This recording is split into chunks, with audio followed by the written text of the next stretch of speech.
kunnafoni.net kanubagaw an minnu tɛ sɛgɛn n'aw tɛ ɲinɛ n'an b'an n'a sanga ni wagati Mali kɔnɔ ni Mali kɔ kan an ka foli bɛ aw bɛɛ lajɛlen an b'a fɔ aw ka bisimila aw ka émission mandi kɛnɛ kan n'o ye Top Star ye n'o de fɔ tant que aw sɔgɔlen bɛ anw na aw tɛ ɲɛnafin donc yani an ka émission in daminɛ an bɛna foli di an kanubaw ma minnu tɛ sɛgɛn n'u tɛ ɲinɛ n'o ye Monsieur Mahamoud Kone di kaka ale bɛ an lɛlibaga dɔ don émission in ka d'a ye an b'a fɔ a sigiyɔrɔ la Moribabugu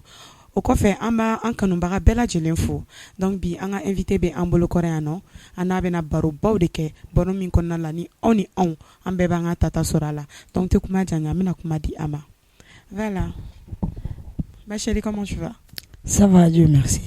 ko bɛ cogo di ça va alhamdulillah merci beaucoup t'i ka sɛgɛrɛ fɔ n ye tɛ n bɛ ka biri sɛgɛrɛ foyi t'a la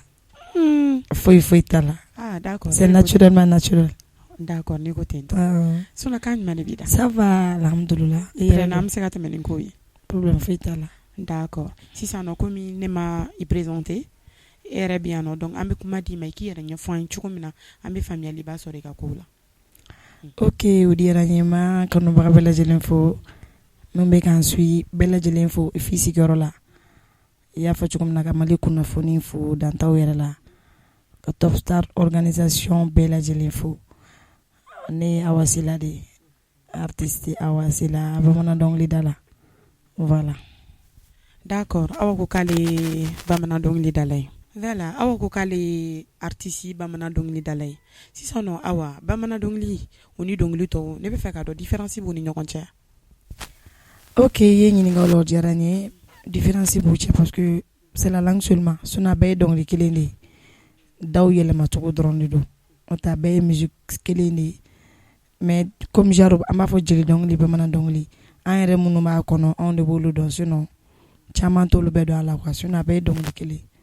dɔnkili bɛɛ da a bɛɛ bɛ da an ka kan kelen na a bɛɛ bɛ da bamanankan de la hali jeli dɔnkili fana bɛ da bamanankan de la mais juste les instruments font différent avec a terme aussi ana a système a kɛcogo ni jeli dɔnkili différence dɔrɔn de b'u cɛ d'accord Awa faamuyaliba sɔrɔla i ka nin kuma la sisan nɔ an bɛ fɛ k'a dɔn ni Awa ye kalanw kɛ walima n'o ko bɛ cogo di ni ye étude dɔw kɛ quoi ok i ye ɲininka o la o diyara n ye awɔ n ye kalan dɔ kɛ n ye école primaire kɛ ka secondaire kɛ ka taga lycée la n ye lycée kɛ n ye bac fana kɛ bon ma bac sɔrɔ n ye lycée première année la deuxième année la troisième année bɛɛ kɛra n y'o kɛ après n ye bac kɛ ma bac sɔrɔ 2 fois 3 fois 4e fois n y'a jɔ d'accord Awa faamuyali sɔrɔla o kuma ninnu fɛnɛ na sisan nɔ Awa yɛrɛ ko k'ale ye dɔnkilidala ye ale ye artiste ye donc sisan Awa yɛrɛ ka dɔnkili nana cogo di fo ka taa fɔ Awa yɛrɛ sɔrɔ dɔnkilida in na cogo min na fo ka taa kɛ artiste ba ye est ce que Awa bɛ se k'i da don histoire la k'o ɲɛfɔ an ye d'accord y a pas de problème à ça jɛnatigɛ fɛn bɛɛ ye latigɛ ka baara ye fɛn bɛɛ ye dakan baara ye ne ye ɲamakaladen ye mais ka dɔnkilida ni fɛnw kɛ o sɔrɔla n yɛrɛ ka kanu na ne fa ye ɲamakala ye ne ba ye ɲamakala ye baara wɛrɛ foyi t'anw ka so ni ɲamakalaya tɛ mais o ma kɛ dɔnkilidalaw ye ne fa ye furu dilanna ye ne bamuso ye bɛ kɔɲɔkɔrɔsigiw kɛ mais ne yɛrɛ de ye musique kanu depuis denmisɛnninya la dɔnkilida ka di ne ye école la ni misi ni fɛn ninnu tun bɛ kɛ moi ne tun bɛ don a la mais artiste imité donc par fini musique nana diya n yɛrɛ école nana di an bolo mais dɔnkiliw dada n sen fɛ kɔɲɔ ni denkundi na o bɛ wele jusqu'à ce que Ala nana ka na ye bi n bɛ Ala fo n b'a barikada n ye n yɛrɛ sɔrɔ a kɔnɔ wa n ye nafa caman fana sɔrɔ a la d'accord Awa Sila faamuyaliba sɔrɔla i ka nin kuma in na sisan nɔ Awa ko k'ale ɲamakala ye ale nana sɔrɔ dɔnkili b'u ka so sisan nɔ an bɛ fɛ k'a dɔn ɲamakalaw yɛrɛ ka baara ye mun ye an ka société la bon n ye ɲamakala mais dɔnkili tun t'an ka so parce que mɔgɔ tɛ so kɔnɔ min bɛ dɔnkili da genre ne de y'a kanu olu bɛ kumaw ni fɛnw kɛ mais u ma micro ta quoi bon ɲamakala jɔyɔrɔba de bɛ an ka société kɔnɔ parce que n'i y'a mɛn ko du ɲamakala don n'i y'a mɛn jamana ɲamakala don ni fɛn foyi tɛ taa ɲamakala kɔ n'an tɛ bi la kunun foyi tɛ sigi ni ɲamakala tɛ hɛrɛ fara hɛrɛ tana kan ɲamakalaw jɔdaba de b'an ka société kɔnɔ kɛlɛ mana na wuli ɲamakalaw de b'a fɔ k'a ban problème o problème n'a wulila ɲamakalaw de bɛ se k'a ban ka sɔrɔ n'ale olu ye min fɔ a bɛ to olu de ta la quoi genre ɲamakalaya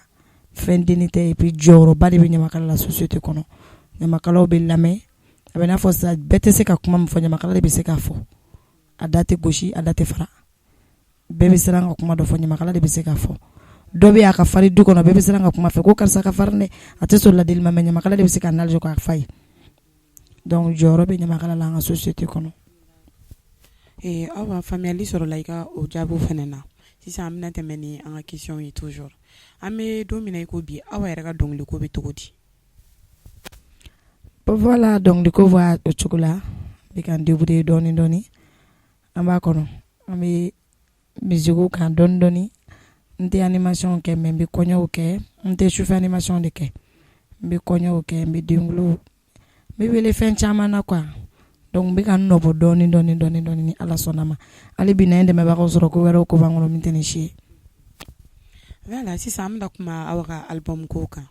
an bɛ se k'a dɔn n'a sɔrɔ album bɛ aw yɛrɛ tɔgɔ la album b'a bolo fɔlɔ. Bon ye ɲininkali o diyara n ye album tɛ n bolo pour le moment mais n b'a sira kan presque album musique bɛɛ bɛ n bolo son dɔnkili album dɔnkili complet bɛɛ bɛ n bolo mais Ala ma album ko latigɛ n ye fɔlɔ sinon single bɛ n bolo clip bɛ n bolo mais Ala ma album ko latigɛ fɔlɔ mais n b'a sira kan n'Ala sɔnna ma. D'accord faamuyali sɔrɔla o fana na voilà aw k'ale bamanan dɔnkilidala ye micro bɛ yan nɔ caméra bɛ yan nɔ an layɛlibagaw fana bɛ yen minnu bɛ jamana kɔ kan ni ɲɛnafin b'o la sisan nɔ ne bɛ fɛ aw k'a kan fili n'a ka son dɔ ye san fo ka ne yɛrɛ n t'a dɔn n bɛna fɔ cogo min na fo ka ne bɔ n yɛrɛ cogo ni na donc micro bɛ aw bolo. Ok problème foyi t'o la. Diɲɛ jama jɔnbɛni diɲɛ jama jɔnbɛni diɲɛ jarabi tɛ tɔlɔ fɛn ye jama a mana diya ne bi bamanan denw tanu jɔnbɛni diɲɛ n'a ye diya ne bi maraka denw tanu a mana diya ne bi kɔrɔbɔrɔ denw tanu jɔnbɛni diɲɛ jɔnbɛni diɲɛ animatrice na diɲɛ jɔnbɛni diɲɛ technicien na diɲɛ jɔnbɛni diɲɛ cameraman na diɲɛ lo sala diɲɛ ko ala jɔnbɛni diɲɛ jama. Non awa e fana y'a tigɛ sira la dɛ an tun bɛ se ka continuer fo sini.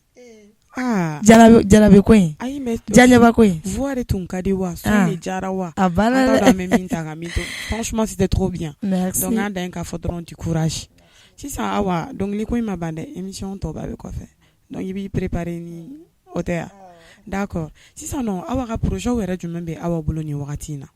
ni concert ko de don wa walima voyage de don ni tournée de don i k'i da don a bɛɛ la i ka walawala n ye. Ok d'accord a diyara n ye projet bɛ n bolo dɔw bɛ ka sira kan an bɛ ka date jɔnjɔnw ma kɔnɔ tournée dɔw budɔgɔlalen bɛ n bolo tolu que n kan ka taa Europe kow bɛ sen na mais an bɛ visa ko bolo la fɔlɔ donc podium dɔw fana programmelen bɛ an bolo mais date jɔnjɔnw ma di an ma sinon projet bɛ yen album ko projet bɛ yen tournée ko projet bɛ yen public show ko projet bɛ yen ni Ala sɔnna ma k'an jatigiw an'an kanubagaw k'u sago kɛ dɔrɔn fɛn min ka d'u ye dɔrɔn o de y'a wasila ka bitu ye o de ye ne ka avantage o de ka di ne yɛrɛ fana ye. Sisan nɔ awa bamananw ka kuma don ko fɛn si daminɛ ma nɔgɔn depuis e donna dɔnkilida la fo ka taa se an bɛ don min na i ko bi i ye gɛlɛya minnu sɔrɔ i bɛ se k'olu dɔw fana ɲɛfɔ an ye yan. Diɲɛlatigɛ fɛn o fɛn n'i y'a daminɛ n'i ma gɛlɛya sɔrɔ a la dɔrɔn a laban man di ni gɛlɛyaba de sɔrɔ parce que hali k'a dan i ye musique daminɛ famille na toute petite i y'a daminɛ mɔgɔ tɛ so kɔnɔ min bɛ dɔnkili da o ye gɛlɛya fɔlɔ ye parce que fa tɛ yen min bɛ dɔnkili da milieu kɔnɔ ba tɛ yen min b'a milieu kɔnɔ kɔrɔ tɛ yen min b'a milieu kɔnɔ donc i yɛrɛ talen k'i bila cɛmancɛ la i kelen gɛlɛya fanba ye yɔrɔ ye n ye gɛlɛya sɔrɔ n ye gɛlɛya yɛrɛ yɛrɛ de sɔrɔ mais bi n bɛ Ala fo k'a barikada. Voilà aw yɛrɛ bɔra ka kuma k'a bɛ Ala fo k'a barikada o kɔrɔ ko bɛ yen sisan dɛ dɔnkili nafa minnu fana las'i ma an t'an da don olu fana na. Ok o kɔni tɛ sɛgɛn o fɔli la parce que n ye nafaba de sɔrɔ a la parce que hali k'a da i ye dɔnkili da i donna a la ka sɔrɔ a man di a ka gɛlɛ i bolo parce que ni ko a man di somɔgɔw ye o y'a sɔrɔ a ka gɛlɛ mɔgɔ tɛ u b'a fɔ est ce que ni n donna a la a bɛna ɲɛ sɔrɔ goyaɲɛ ninnu bɛɛ ye o ye sinon c'est pas parce que o tun tɛ fɛ n ka dɔnkili da parce que ni mɔgɔ da kan fɛn fɛn mɔgɔ tɛ se ka bala la mais i donna a la n ye fɛnw sɔrɔ n ye n garisɛgɛ sɔrɔ tel que n ye mɔbiliw sɔrɔ a la n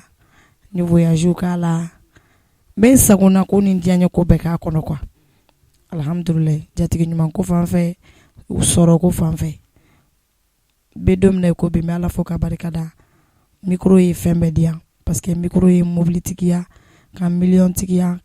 kan sanutigiya kan dutigiya donc n bɛ Ala fo o ye Ala tanu ye i donna la ka gɛlɛn mais n'i donna ni sera ka nin bɛɛ fana sɔrɔ i bɛ Ala fo ka barika da mais halisa an bɛ dɔ wɛrɛw nɔfɛ nin bɛɛ kɔfɛ Ala ka a tɔ bɛɛ lajɛlen nɔgɔya amina ya rabi amina awa sisan nɔ awa an bɛna an da don question min yɛrɛ la c'est pas parce que Mali artiste tɔw man di yɛrɛ an bɛ fɛ k'a dɔn awa yɛrɛ artiste jumɛn de bɛ Bamakɔ yan a bɛ se ka kɛ jeli kunda ou bien artiste kunda min yɛrɛ ka son bɛ awa inspiré ni o yɛrɛ ka di awa an m'a fɔ tɔw man di yɛrɛ mais min yɛrɛ ka di ni ye n'a bɛɛ n'a ka son ka di ni tɔw bɛɛ ta ye fɛnɛ bon question ka gɛlɛn ne bolo parce que dɔnkilidala bɛɛ ka di ne ye mais dɔ fɛnɛ bɛ yen nɔ bolofa bɛ sɔrɔ o fɛnɛ ta awɔ Bamakɔ Mali artiste bɛɛ lajɛlen ka di ne ye fɛn fɛn bɛ dɔnkili da fo ni min tɛ se ni min kɔni bɛ s'a ka baara la n'i ye dɔnkili da a bɛ don ne fɛ et puis ça m'inspire aussi jeli dɔnkilidalaw b'o la bamanan dɔnkilidalaw b'o la mais kɛrɛnkɛrɛnnenya la parce que n bɛ bamanan milieu de kɔnɔ n bɛ bamanan genre de kɔnɔ bamanan dɔnkilidala min bɛ yen n'a ye dɔnkili da n'a bɛ don ne fɛ ne b'a ka dɔnkili lamɛn n'a ka dɔnkili ka di ne yɛrɛ yɛrɛ n'i ye kuma in diya mɔgɔ kelen fo mɔgɔ fila o bɛɛ bɛ n bolo parce que n kɔrɔmuso tun bɛ bamanan dɔnkili la n tun bɛ tugu ale de kɔ ale voix c'est super pour moi Umu Demba Kuyate n tun b'ale de ka bamanan dɔnkili imiter kosɛbɛ ani Anu Bebe Kulubali mais min ka dɔnkili yɛrɛ lamɛn k'a ka di n ye Rokia Konɛ n'i y'a ka bamanan dɔnkili lamɛn n bɛ yɔrɔ o yɔrɔ je ne sais pas j'ai des chairs de poule voilà awa komi yɛrɛ bɔra ka kuma bɛɛ ka di ye Mali artiste bɛɛ ka dɔnkili ka di ye mais bolofa bɛ Rokia Konɛ ta kan awa yɛrɛ ko k'ale tun bɛ caman imiter a ka sonw na micro bɛ awa bolo dɛ micro dalen bɛ awa sen kan an filɛbagaw fana bɛ k'awa lamɛn awɔ mais ne tun bɛ minnu imiter n ka musique daminɛ na jeli dɔnkiliw de ye awa a mana k'a fɛn fɛn ne tun bɛ jeli dɔnkiliw de imiter tel que Nɛnɛ Sumano ka musoya n'u tun taara top ni fɛn public show kɛ école la dɔw tɛ artiste imiter yan ne tun ka imitation kun ka ca Nɛnɛ Sumano ka musoya de kan i m'a faamu donc ne tun bɛ jeli dɔnkili da ale ni bamanan kɔnɛ ka dɔnkili ne tun b'olu de da mais bi bi in na kɔni bamanan dɔnkili de ye fɛn ye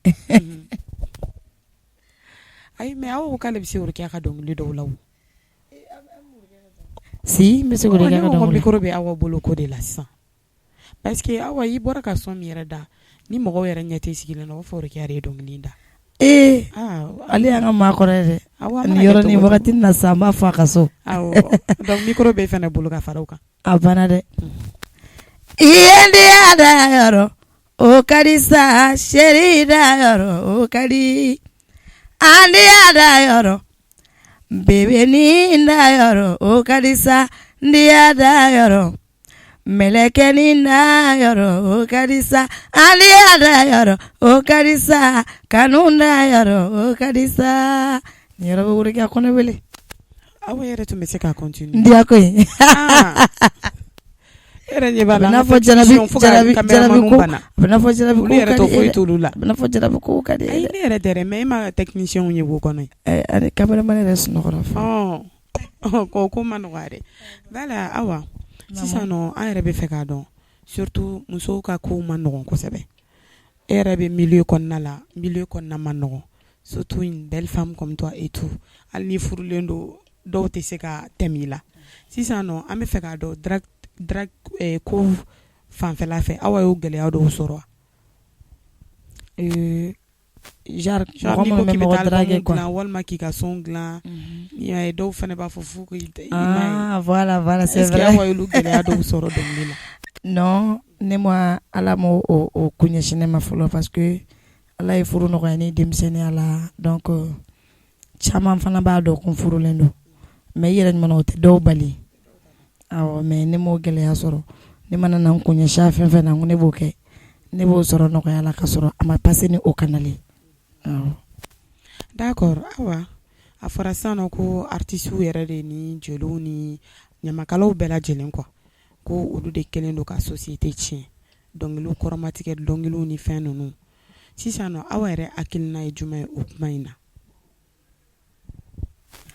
bon i ye ɲininkaw la o diyara n ye artistes ni jeliw ni ɲamakalaw ko olu de bɛ ka société tiɲɛ ni dɔnkiliw ye olu bɛ dilanni de kama ko n'a fɔra olu yɛrɛ ka dɔnkiliw bɛ ka kɛ sababu ye ka tiɲɛni kɛ bon n'i ye ne ɲininkaw la est-ce que minnu bɛ k'a lamɛn est-ce que olu de fana tɛ ka tiɲɛni kɛ an to di tanto n'i ye dɔnkili duman da tel que dɔnkili min bɛ mɔgɔw conseiller dɔnkili min bɛ taa jamana ladili kan o dɔnkili tɛ lamɛn o tɛ succès sɔrɔ i tɛ wele top la snap tɛ kɛ n'i ka dɔnkili i tɛ wele concert la f'i ka kɔrɔmatigɛli kɛ pourquoi an bɛ ka dɔnkili an ka lamɛn an fana t'o kɛ jatigiw yɛrɛ de bɛ k'o kɛ ani fasodenw yɛrɛ de b'o kɛ parce que mɔgɔ bɛ dɔnkili da ne yɛrɛ tɛ n'i y'a ta k'a jateminɛ mɔgɔ ka dɔnkili ladilikan ye mɔgɔ ka dɔnkili bɛ yen nɔ n'a bɛ kuma société kan e ka dɔnkili tɛ fréquenter e tɛ lamɛn e kunkolo tɛ ye kow la ni e bɛ to ka dɔnkili da sisan ka to k'a fɔ e ka ɲi e man di mɔgɔ ye o tantɔ e ka kungo mana na e bɛ to ka ne de wele kɛ parce que e bɛ fɛ e ka fila tɛ ka mɔgɔ wɛrɛ déranger donc e bɛ to ka ne de wele mais mɔgɔ min b'a fɔ ko jamana bɛ taa est-ce que e b'i fila tɛbaga to i ka to wele yan donc dɔ bɛ ɲa la dɔ bɛ ɲa cɛlakaw la artistes bɛ dɔ kɛ mais lamɛnbagaw ni kanubagaw yɛrɛ bɛ belebele kɛ parce que anw bɛ yan aw de kama ni artiste ye fɛn kɛ ne bɛ fɛ ni artiste ye dɔnkili da bien vrai que diɲɛ n'a tuma de don ko bɛɛ n'a wagati de don an bɛ wagati min na sisan i b'a sɔrɔ jarabi ni o terme ko ninnu de bɛ sen na mais o mana kɛ cogo o cogo ni sɛbɛ dɔɔni sera ka k'a sen kɔrɔ